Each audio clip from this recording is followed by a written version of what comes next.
राज्य सरकार आणि केंद्र सरकार या गोष्टीची जर जाण घेत नसतील तर आम्हाला पुढचं प्लॅनिंग रेल्वे ज्या दिल्लीला आणि मुंबईला चालल्या त्या अडवल्या जातील एवढी ताकद आम्ही राज्यभर निर्माण करू। यांची नियत आणि नीती नाही, नाव शिवायचं घ्यायचं, नाव अहिल्याबाईचं घ्यायचं आणि या समाजाला उल्लू बनवायचं, हे धंदा राज्यातल्या मंत्र्यांनी केलेला आहे। म्हणून माझी तमाम जनतेला विनंती आहे, हे सरकार आपल्याला उचलून टाकायचं आहे, सरकारच उचलून टाकायचं आहे। आणि रोहित दादा, माझा पक्ष राष्ट्रीय समाज पक्ष, जी माझी काही ताकद असेल ती तन मन धनानं भाव म्हणून तुझ्या मागे उभा असन एवढा मी आपल्याला शब्द देतो। छत्रपती शिवाजी राजे, महात्मा ज्योतिबा फुले, विश्वरत्न डॉक्टर बाबासाहेब आंबेडकर, राजमाता महाराणी अहिल्याबाई होळकरांना वंदन करून आज विठ्ठलाच्या नगरीमध्ये आदरणीय रोहितदादा पवार ज्या उपोषणास बसलेले आहेत त्यांना समर्थन आणि पाठिंबा देण्यासाठी मी आज राष्ट्रीय समाज पक्षाच्या वतीने हजर आहे। या देशामध्ये जगामध्ये पहिली कर्जमुक्ती संत तुकारामानं केली। संत तुकाराम महाराजांनी शेतकऱ्यांच्या हितासाठी पहिली कर्जमाफी केली। नंतर याच विठ्ठलांनी शाहिस्तेखानाच्या दरबारात जाऊन शेतकऱ्याचं कर्ज माफ व्हावं म्हणून एका शेतकऱ्याला एका सावकारानं धरून ठेवलं होतं। त्यावेळेस विठ्ठल शेतकऱ्याच्या रूपात जाऊन त्या सावकाराचं कर्ज भरलं होतं। तद्वच त्याच टाईपचा आज रोहितदादा पवार शेतकऱ्यांच्यासाठी मशिया म्हणून कर्ज मागण्यासाठी आपल्या विठ्ठलाच्या दारात आलेला विठ्ठल म्हणून आलेला आहेत। त्यांना तरुणांनी, युवकांनी सर्वांनी साथ द्यावी। त्यांच्या आज ब्लड शुगरची लेवल कमी झालेली आहे। दादाशी माझी चर्चा झाली। राज्य सरकारला मी एवढंच सांगू इच्छितो की ज्या वेळेस तुम्ही विधानसभा आणि लोकसभा होता त्यावेळेस मतदान मागायला आलता, त्यावेळेस राज्याचे मुख्यमंत्री 7-12 कोरा कोरा कोरा करू म्हटले होते।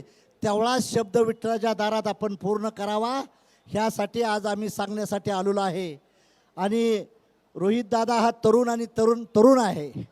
एक तरुण मुलगा उपोषणाला बसायची वेळ राज्यकर्त्यावर आली नाही, राज्यकर्त्यांना आणायला नाही पाहिजे होते, पण ह्या राज्यकर्त्यांची नियत आणि नीती बरोबर नाही। शेतकऱ्याबद्दल त्यांना धर्मात जाती तक्रारी करून शेतकऱ्यांचं लक्ष डायव्हर्शन करण्याची भूमिका हे राज्य सरकार करत आहे।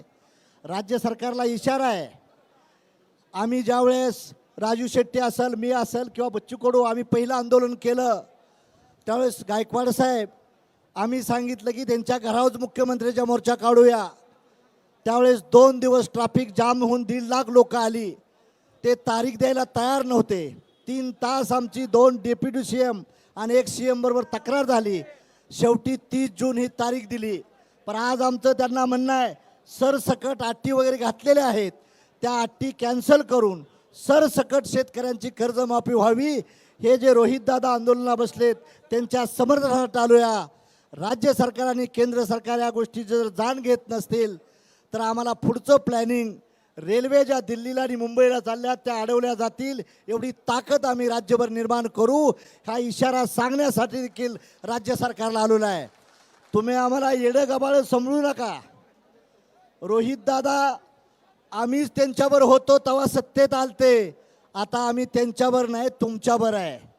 त्यामुळे आम्ही तुम्हाला सांगू इच्छितो, ते ज्या मस्तीत वागतात त्यांची मुस्ती उकरायची देखील आमच्याजवळ ताकद आहे। म्हणून शेतकऱ्याच्या हितासाठी, बळीराजासाठी कुठलाही प्रोग्राम आला तर मागं आम्ही शिरणार नाही।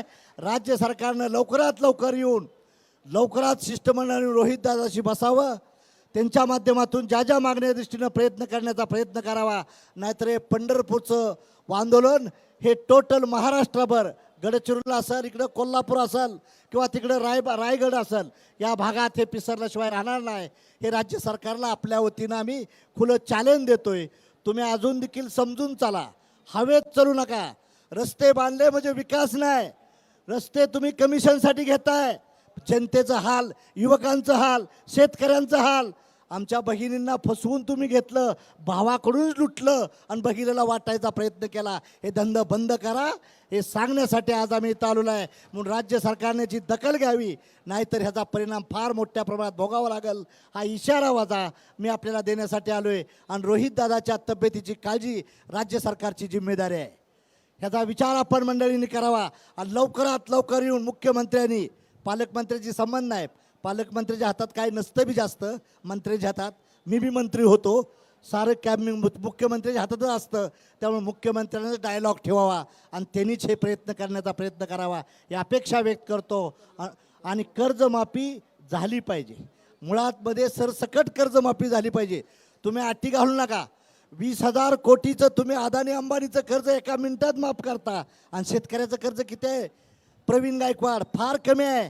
यांची नियत आणि नीती नाही. नाव शिवायचं घ्यायचं, नाव अहिल्याबाईचं घ्यायचं आणि या समाजाला उल्लू बनवायचं. हे धंदा राज्यातल्या मंत्र्यांनी केलेलं आहे.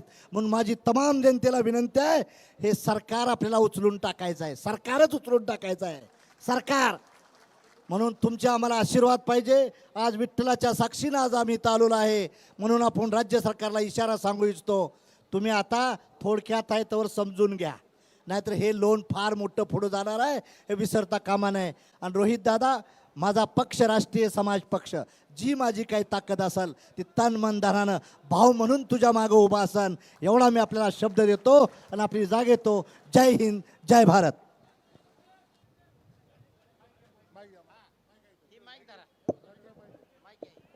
तुमचं म्हणणं बरोबर आहे, EVM त्यांच्या ताब्यात आहे, पण जनता आमच्या बरोबर आहे, तुम्ही काळजी करू नका.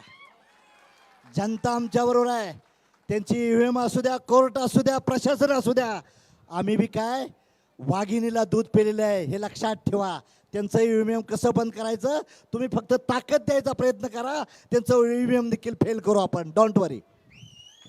हे पहा, महादेव जानकर साहेब हे खरे खुरे कार्यकर्ते आहेत हाडाचे, हे बुरटे नाहीत बरं का. काही बुरटे लोक तयार झाले जानकर साहेब आणि धनगरांना फसवत, यांच्याच कडबडेला हिंडून इकडून तिकडून तयार झालेले आहेत काही लोक. महादेव जानकर हा माणूस शिवशाहू फुले आंबेडकरांच्या विचाराचा खास माणूस आहे, हे लक्षात ठेवा. त्यामुळं अशा माणसांच्या सोबत आपल्याला राहावं लागेल. आज महादेव जानकर यांनी रोहितदादांच्या या आंदोलनाला येऊन पाठिंबा दिला आणि सहकार्याची भूमिका घेतली, सहभाग दिला, त्याबद्दल महादेव जानकर यांच्यासाठी आपण सर्वांनी टाळ्या वाजवा.